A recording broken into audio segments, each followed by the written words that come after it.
Hello and welcome to the debate. I'm your host Sana Makbul with you at BTV World. In today's show, we will be talking about what has been going on this week and unfortunately something that puts into question a lot of our cybersecurity measures. Unfortunately, this week has been audio leak week and we have seen today the two consecutive audio leaks featuring PTI chairman Imran Khan were released today. We're going to be talking about both of them. The first one talks about allegedly horse trading that was being discussed by the PTI chairman Imran Khan.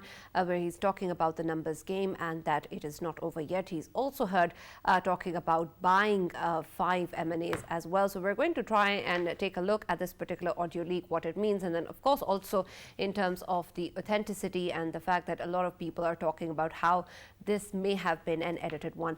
But of course, in terms of what is going on and what has been discussed previously as well, it puts into question a lot of things in terms of what has been the narrative of the PTI leadership and how they have evolved in terms of putting that dynamic into play with complete disregard to national interest. Our second audio leak, which has been released again today, is featured on the fact that when we take a look at the previous audio leaks, seems to be a continuation of how exactly the PTI narrative got developed over the CIPHER, because of which they had talked about the US-led conspiracy and the fact that there were domestic elements also involved, which is why the current government is in power. This was, of course, the allegations that have been part of PTI's narrative.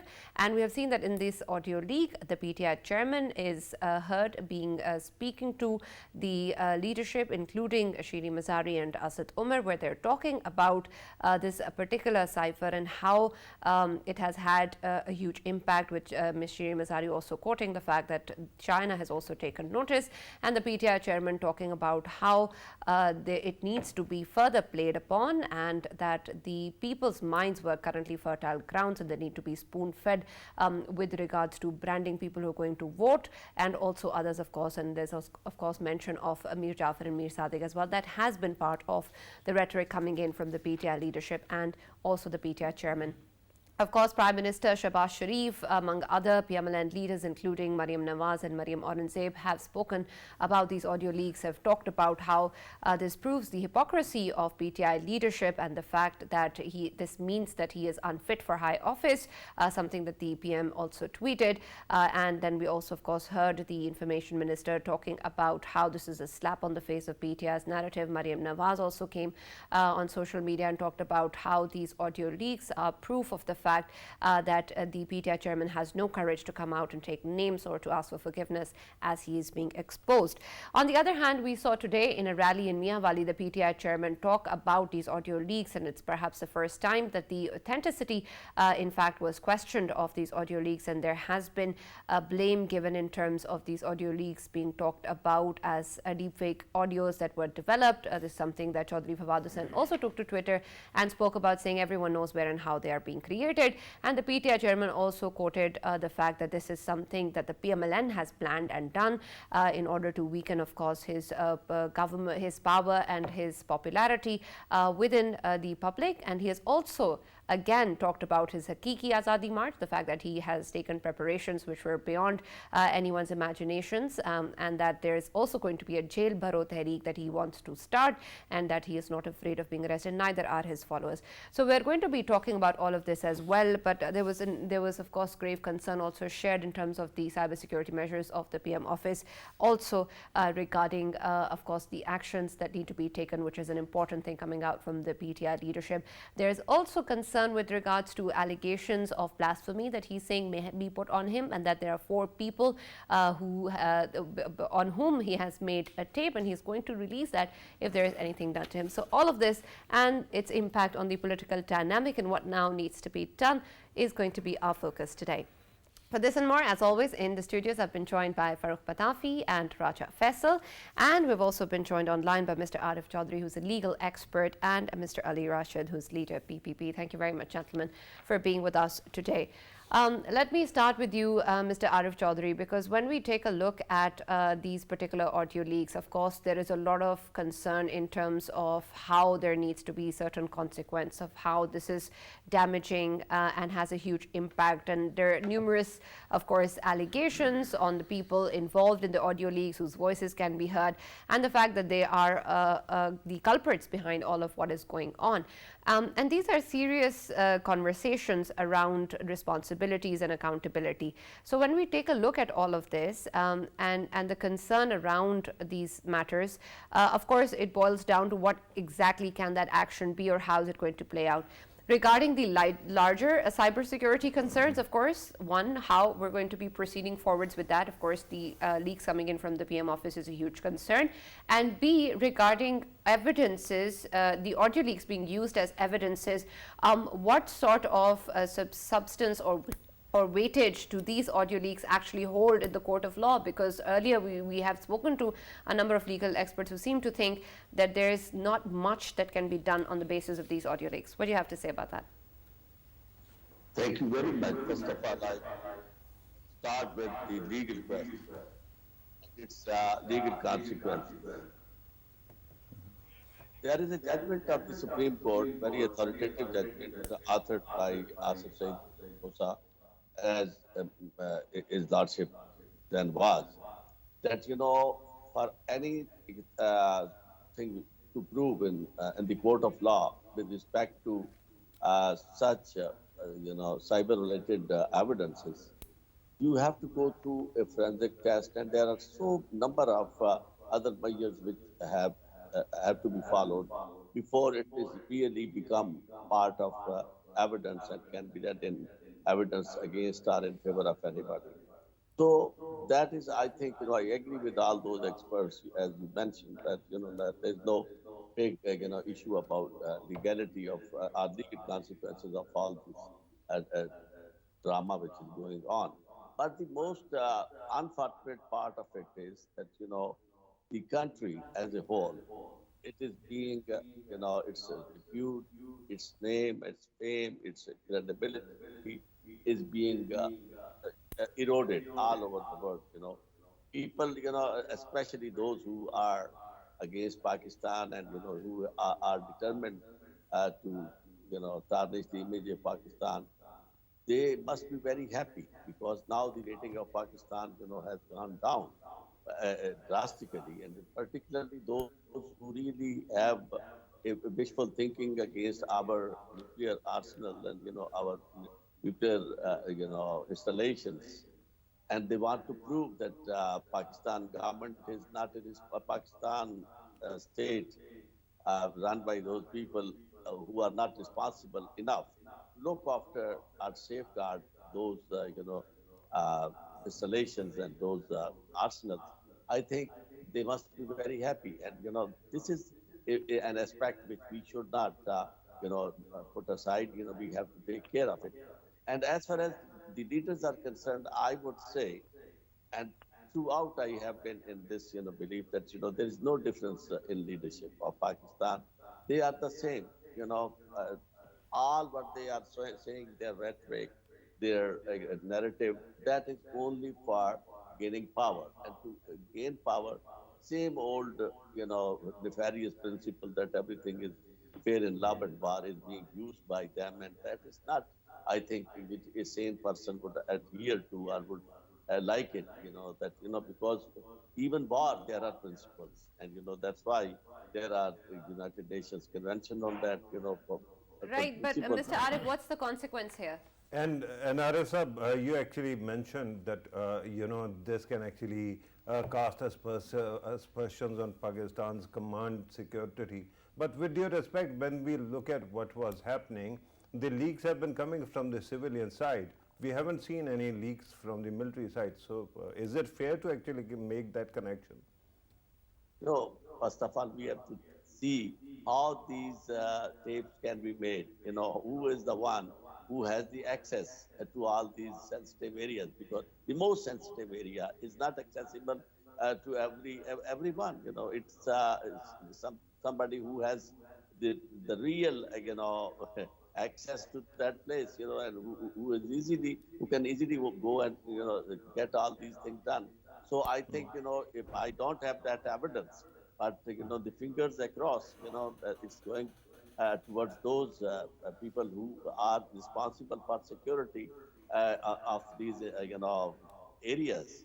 And, those who have And to protect and Chaudhary Sahab, Sana's question regarding consequences, legal consequences only, consequences.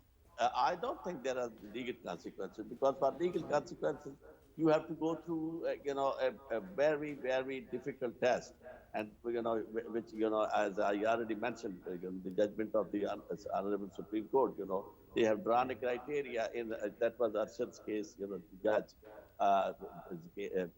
tape came out and, videos came out, and then, the matter went to the Supreme Court. I think, that forensic test and everything, and particularly what is this, because there is no, addressee, and you don't know, we don't know who is the one who is talking. Right, As far as absolutely. And I understand your point, unfortunately, and what is the case, of course, in terms of actually having any legal consequence. But Mr. Ali Rashid, when we take a look at the kind of impact that these audio leaks have, of course, we have the statements coming in from the government, from, of course, different political leaders who are talking about how this shows the hypocrisy of the PTI chairman and his involvement in creating this plot of using the CIPHER for his own political interests. But when we talk about the fact that the accountability or the consequence in terms of the legal domain is perhaps too complicated or an impossible task, almost, considering these audio leaks as evidence, then what is left is, of course, the court of the public. And it seems that the PTI followers or the people who are in support of the party are not really impacted by this. And at the end of the day, perhaps this is just something that will be part of the discussion for a while and will die down. Do you think that is true? And Ali Saab, if you can shed some light on this fact as well, that these audio leaks, they are eventually, obviously bringing a bad impact on Pakistan's democracy and Pakistan's political party, sir? Yeah. A'udhu billahi minash shaitanir rajeem. Bismillahir rahmanir rahim. I would start off by saying that these audio leaks have actually destroyed the narrative of PTI and Mr. Imran Khan. And not only destroyed, but it had showed that the level he had actually stooped to stay in power. National security, the love for the country, the people meant nothing to him. All the man wanted was to cling on to his power, no matter by hook or by crook. And he actually used the words. This is not me even analyzing or, giving my analysis on the audio leak. These were his words. I've bought 5 M&As, buy more, do by hook or by crook, do whatever needs to be done. Jo hatkande istemal karne, meaning even, no matter what needs to be done. So, and then the guy had the audacity to go and do a live press conference saying that people who are buying M&As and selling M&As, this is equated to shirk. And look at what a big hypocrite this man is, because I've not come to the audio leaks, which he's, not, and you see, if you look at the audio leaks, obviously it'll have a very negative impact on what's going on. Legal consequences are not to be even considered, I think, here, because you see, Ali, when he built this entire Ali, thing. I'm really glad that you're with us, because for a long time since this started, I've been hoping or wishing to talk to someone from People's Party as well, because PTI people actually keep on saying that the leaks are coming from PML and they're coming from within, PTI, but nothing from People's Party. Why would that be? Excuse me. Well, why would that be is something I think the PTI people would be better able to answer, because they are the one actually making the accusations that they're coming from the PMLN or etc., etc. But I think it makes sense, because I think PTI was in the Prime Minister House, and then PMLN is now in the Prime Minister House, and everything is equating around the Prime Minister House, all these audio leaks. So I think it's safe to assume that PPP, since it's never been in the PM House in this time frame, so it is safe to assume that PPP has nothing to do with it. Right. Mr. Ali, I would like to reiterate something. You started off your previous answer by saying that this has destroyed the PTI's narrative. I want to understand how exactly that is true, because the PTI followers, of course, seem to think otherwise. And if the narrative is still selling, or the people are still following PTI, then it doesn't really seem the case that it has actually been destroyed. And secondly, just if you could also talk about the fact that when when there are, of course, people looking at or hearing these audio leaks, there was concern shared with the first audio leak shared today that perhaps it was edited. What do you have to say about that? Look, the thing is, look, the what I want to say is, look, I do understand that there are some blind followers of PTI, which it will not make a difference to. But then there's a large population who supported PTI, who supports PTI, are a bit more flexible, and they thought the USP of Imran Khan was that he was not corrupt, which by the fact that he's talking about buying and selling M&As and using money, obviously, and this foreign funding, a lot of things building up. So I feel I respectfully disagree that it will not make a difference at all, and Okay. PTI followers will keep following blindly. There are some blind followers. There is cult-like following. I think that's in every party, but I think a lot of supporters, the silent voters who just go and vote for PTI, may abstain this time, and they're like, no, he. All turned right, out to be sure. just like What about the everybody second else, point? which was Regarding the talk regarding the editing, perhaps, of the first Yeah. audio clip that was shared Okay, today. yeah. Now, I would like to draw your attention to a very interesting fact. They said it's edited. They said they have actually joined different clips and made it into a one clip. Not once did they say it's fake, because they know that if a forensic is done, it'll be very clear that this is Mr. Imran Khan's voice. This is the people he's speaking to, and I think anybody who has IQ level and who can understand things, even if they are separate clips, the things which he's saying are absolutely unacceptable, inappropriate, and are against the law, and it's just against national interest. It's against the country. The games he's trying to play. He did agree, and it's a consequence. If you have to connect the dots. First audio leak, he agreed, in which he was saying that he's going to play with it, and it's going to be a game, and how should we, and nakal ke liye bhi akal chahiye hoti hai, like the Urdu saying says. Initially, he was telling everybody in the first audio leak that don't take America's name, don't take the country's name, and then he had a slip of tongue when he was doing his press conference. Right, And he said, absolutely. Ali Saab, you're very right about it, and of Absolutely. course, obviously, it's a very good counter narrative that is being created, and it was much needed one. I would like to go towards Arif Chaudhry Saab, and I would ask him, of course, now when we have a counter narrative, but at the same time, we know that when PTI, especially Imran Khan, created that narrative, he went to all of the places, all of the cities of Pakistan, and he actually promoted that narrative. Wouldn't it be good for the PDM parties to go back to their constituencies and talk to the voters themselves? Because by sitting here and only talking on the TV, it would not create sort of that awareness which needs to be created. We know that there is a counter narrative. I can buy it, we all can buy it, because we know what is going on. But Arif Saab, do they really need to go back to the constituencies and talk to their voters and make them understand what has actually happened? I see that we have decided to double down on the word narrative. So many narratives in one sentence or one question. Sir, go ahead. Yeah, it doesn't matter. I really tend to agree with the second part. That they, PMLN and its allied parties who are ruling this country, they must go and approach the people of Pakistan and try to convince them. And that's not only through narratives on TV, but that is through facts and figures. And that's not people with, they are not interested in, either side, because there are only few people, especially those who are on TV or media. They may be interested in, following up all this what is going on in terms of audios or videos. But as far as common person is concerned, his concerns are different. His sufferings, his miseries, which he is facing every day on the road, at his house, in terms of, exorbitant bills and, rising prices of commodities and, utilities, everything. So they are. We are not going. We cannot convince him. And more important thing, over and above this, time has already passed, because it started 6 months back. And people would definitely go one, they have seen it that, even if you are today talking about horse trading by Imran Khan, but they have seen virtual horse trading, in the field, and in whose favor that was done, and who gained the power, who got the control of things.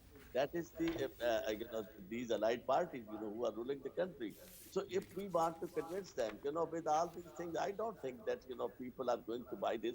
And particularly at this point in time, when, now you have to join both things, At one point, people must be first of all disgruntled by, certain political party, and then it can add to that, already anger and which they have.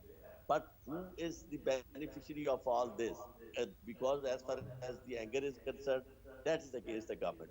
And as far as these things, they really consider it very minor.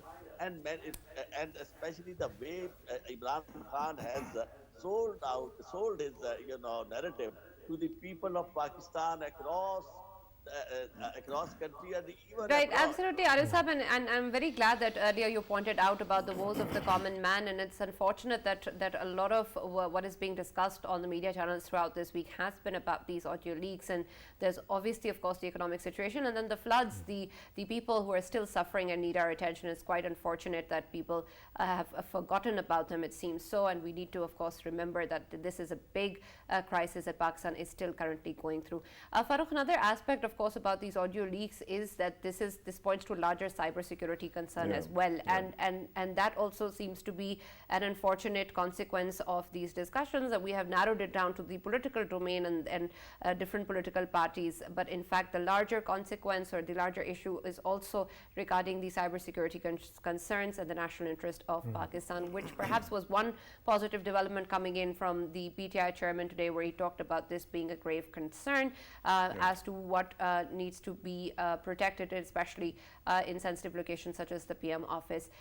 How are we going to proceed towards the more important and more urgent, perhaps, measures that need to be taken in with regards to cybersecurity? We're so focused on the political domain. Right, Sana, and that is very good question. But allow me to also compliment you on what you were and Chaudhry were saying earlier regarding priorities. I think that, I keep on saying this, even put out a tweet, that when it comes to priorities, the people of Pakistan are crying out loud that they are sunk, that inflation is destroying them.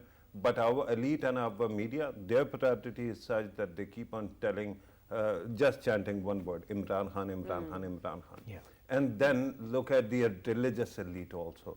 What is their priority? They agree that there is only one topic of discussion, but it is transgender law, right?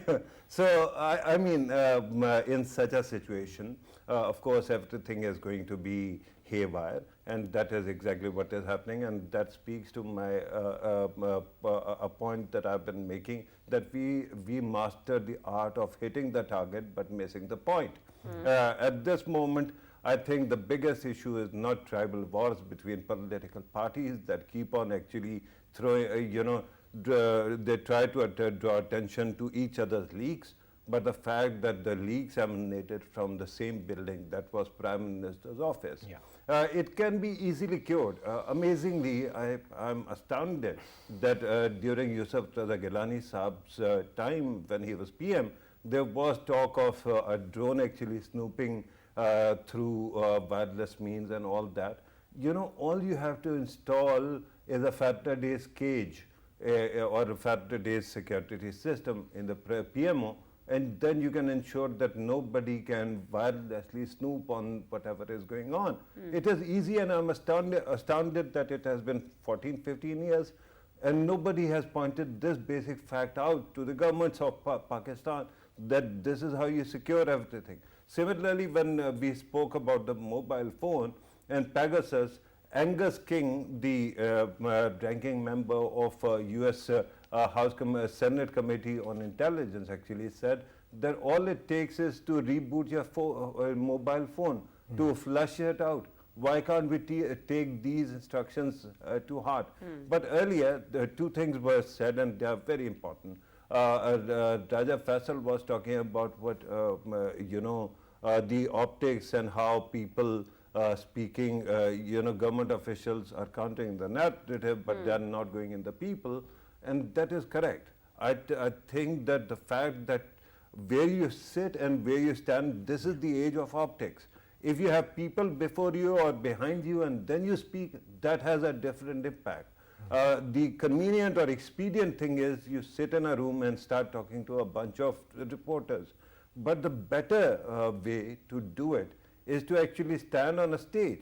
And come on, in Pakistan, there's no dearth of such optics being created. So I think that it will be prudent for all the ruling coalition parties to actually go out, talk to the people, and start actually hammering on their message without actually compromising their own security and without compromising their own integrity. So are you saying there should be rallies from their end as well? No, not quite rallies, because I understand that the flood victims are there. Of course, they could have actually gone to the flood victims as well, and I would like to see more of them actually partaking in such activity. But people's contact, creating a good frame in which there are people behind you is not a difficult thing.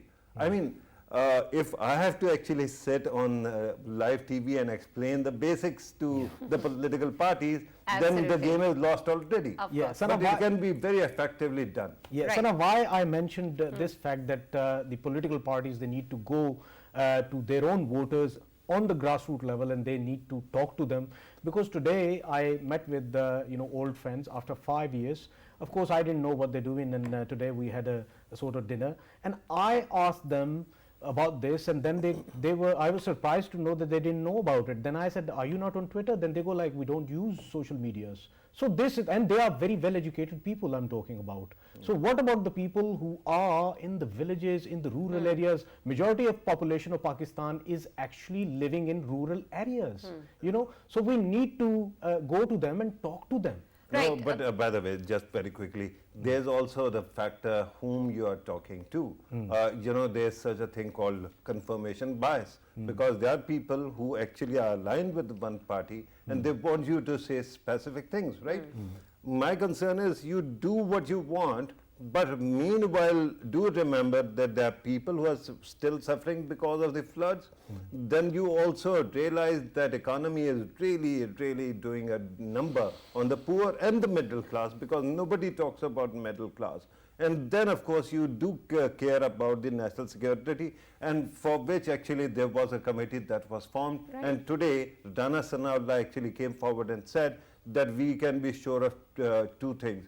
Neither any local intelligence agency nor any foreign one was found snooping so far. It was individual act. I don't know what does that mean, but I will look forward to the report.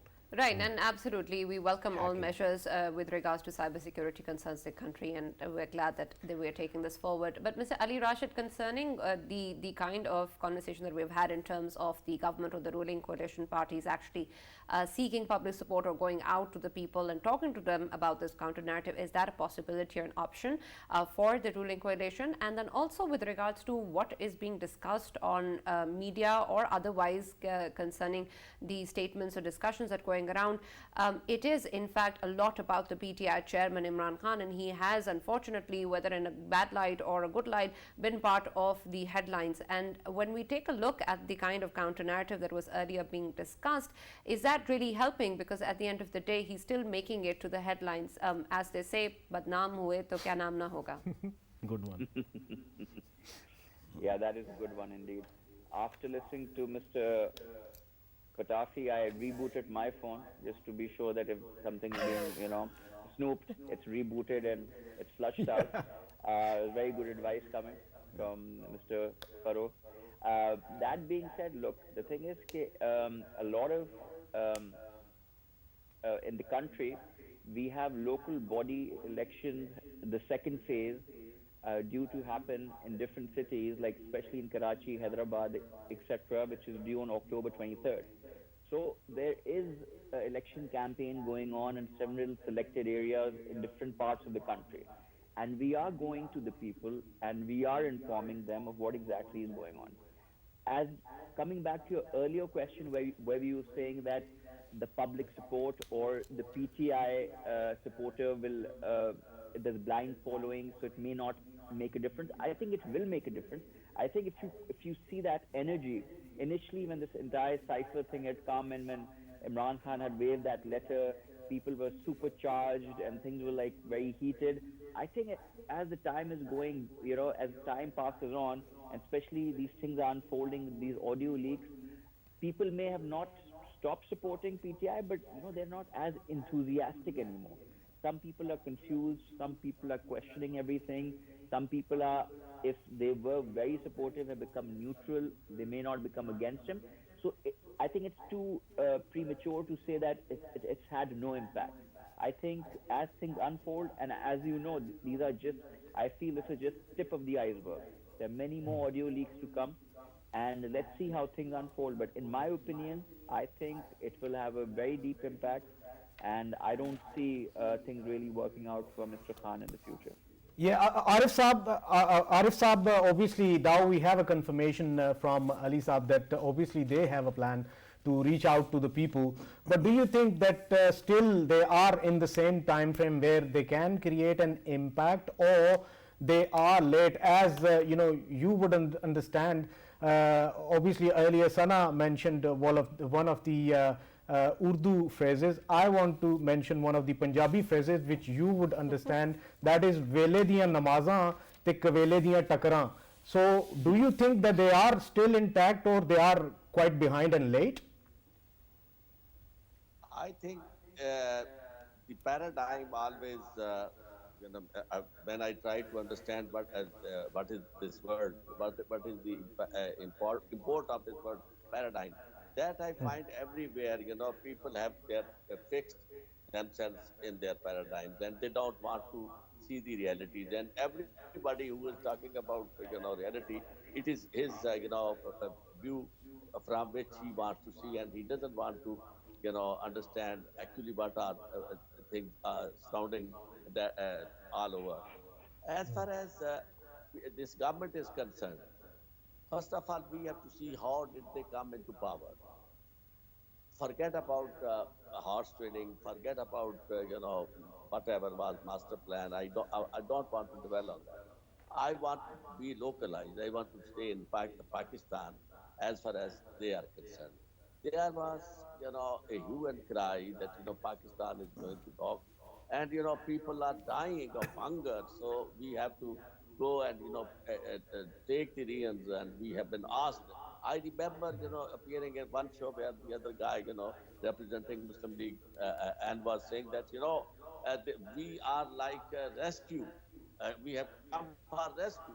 So, we have been asked to play the role of, Rescue 1122. So, this Rescue 1122, what they were supposed to deliver in terms of alleviation of poverty and the problem facing people of Pakistan. Because people never agreed with Imran Khan when he always used to blame the previous governments. At one point in time, if you recall, I have been with Mr. Pratapi and Maro many a times, and in PTI's time, and we used to say, enough is enough, please come on. You tell us what you are doing. You are always blaming, again, the previous government. And now people really don't want to listen all this stuff from the present regime because they are sick and tired of all this stuff. That instead when you come, you want to take powers. You want to tell people that no, we are there because we want to help you out to come out of the crisis. But the crisis deepens every day. So when people see all this, then they really don't want to talk to you. They don't want to see you. Because I would agree with this gentleman, if he can show me that they have made any difference in terms of, amending things in economy, towards economy and, alleviation of poverty or changing the life of the common man. Yes, it has drastically changed, but to the worst side. So how can I expect, Right, absolutely, even and that is unfortunate. And I know, Mr. Ali, you want to add something to that, but let me also bring in another question with regards to the kind of statements that have been made by the PTI chairman in the rally today. He's spoken about a number of measures that he plans to take. Of course, there is the so-called Hakiki Azadi March that he's been referring to for quite some time, but there's also the Jail Bharo Tehreek that he mentioned today, and then he is of course talking about a tape being released with regards to 4 people who are apparently planning something against him. And of course, a lot of this points towards the fact that there is going to be some sort of action or some sort of rally or perhaps any sort of public movement by the PTI leadership. When we take a look at all of these measures, of course, the Interior Minister has spoken about his own preparations as well, and has spoken with much confidence with regards to the PTI chairman and his plans. But in terms of how the people are viewing all of this and how the situation is going to evolve, is there something to be concerned about? And then what sort of consequence or impact do you think such measures will have on both the PTI and the government? yes, when we put both things in juxtaposition, I would, be able to say very comfortably that, none of them believes in democracy. Neither, Right. Absolutely. PTI And Arif Sahab, I'll take your views on that because, as well. yeah. But let me just quickly go to Mr. Ali since we're short of time. Yes, this question Yeah. was for you, Mr. Ali. Yeah, I would like to respond by saying I think our friend here was saying that how the things have gone for the worse. I would like to respectfully disagree with that, because I would like to tell you the kind of situation when we, the PDM, got the government. Pakistan was on the brink of a bankruptcy just because Imran Khan had set up landmines and all the things he had agreed to with the IMF, that he will not give a subsidy to petrol prices, he will not do a lot of other things. When he saw that his government is going, he didn't think about Pakistan. He didn't think about national interest. He didn't think that this can lead to a Pakistan defaulting. He just thought of himself. And right now, if you look at it, there's a FATF is being revisited end of October, and there's a good chance that we'll be moved out of the grey list. The dollar is coming down, inflation is being curbed. We had to take a lot of tough, we had to do a lot of things which costed us our political position, which it got compromised. But since you all are saying Urdu muhavras, so I'll also add one ke humne riyasat bachai, siyasat ne, and we took the difficult decision and what was good for the country. We did not like Imran Khan. And look at this man right now, Imran Khan. He has the government in Punjab. He has the government in KP. He has the government in Gilgit-Baltistan. He has the government in Kashmir. He is only concerned about the fact that he's not the Prime Minister of Pakistan right now. He has no patience. He wants to create anarchy. He wants to create, make Pakistan unstable. People, this political atmosphere, this political environment is the reason why people are not investing. That is the reason why people are scared.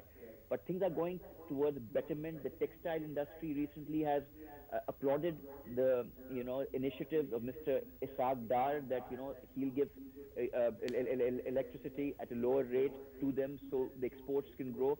So things are going towards the right direction, and I think that should be appreciated. 4 years of damage cannot be undone within a few weeks. It took us a few months, but now things are back on track, and it's being appreciated. So I think things are looking better. So I would disagree that things are getting worse. Right. Well, before Sana, you go ahead with another question, because he just said, "Humne riyasat bachai, siyasat nahi bachai," and which literally means that we save the state, not the politics.